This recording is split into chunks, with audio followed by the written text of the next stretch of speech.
Hello, and welcome to this month's Meet the Mayor recap. At our last meeting, several people expressed how pleased they were with the Oakdale Street sidewalk replacement and wondered whether we have a sidewalk plan and whether we'll be repairing or adding more sidewalks this year. The sidewalk study conducted last year is available on the city's website. While the city has a sidewalk plan, sidewalks were not identified as a funding priority this year. So if you feel that items like sidewalk need more funding, then I encourage you to contact your city council members. We will be deciding on the funding priorities for next fiscal year at our February strategic planning conference. Like all city council meetings, it's open to the public. Some folks wanted to know if the informational markers that were in front of the new development on Oakdale Street across from Bethel A Church would be replaced after the buildings are finished. The developer recorded the exact coordinates of the markers, and they will be replaced as soon as possible. A question was also raised about the intersection of Oak Lawn and West Main Street, where there is a large white stripe across the road but no stop sign. NCDOT is slated to remove that stop bar, which should clear up some of the confusion at that intersection. Additionally, we'll continue with improved safety for that intersection by creating a buffer between the intersection and the first on-street parking spaces. This will enhance safety by improving visibility. Cars will not be parked so close to the intersection that they block your view. Another person asked if the city is considering charging for on-street parking.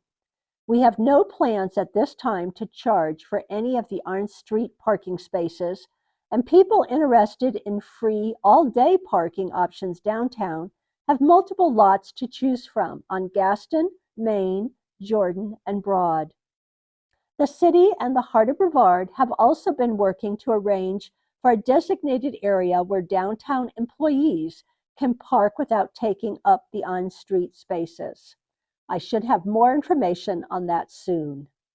Another question involved enhanced safety measures for pulling out of Times Arcade Alley onto Jordan Street. The Times Arcade Alley renovation project is set to begin this winter and should ultimately help create better visibility for drivers at both ends of the alley. In the meantime, we have implemented temporary measures involving signage and pedestrian warnings painted on the sidewalk. There was also the suggestion that we make the alley pedestrian only.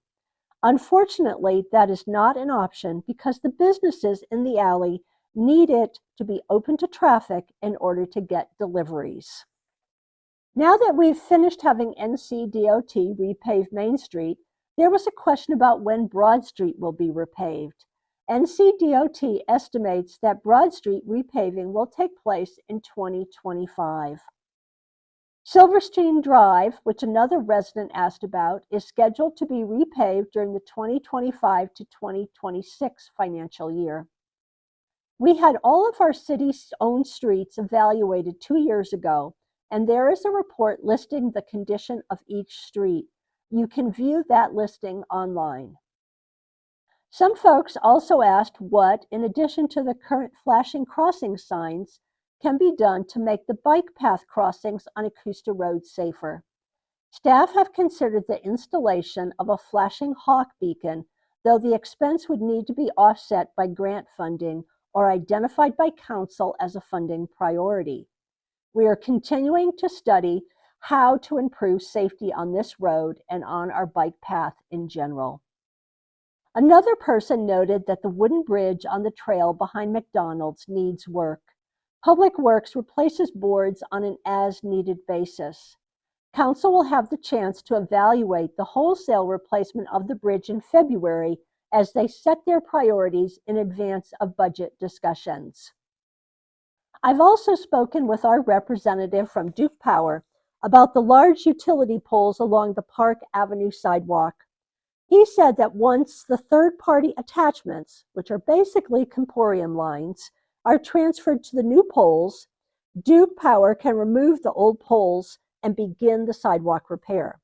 The contractor is currently preparing work orders to transfer that equipment. I'll keep everyone up to date when I get more specifics on the timeline. Someone also asked where they can find the agendas and read-ahead materials for committee meetings.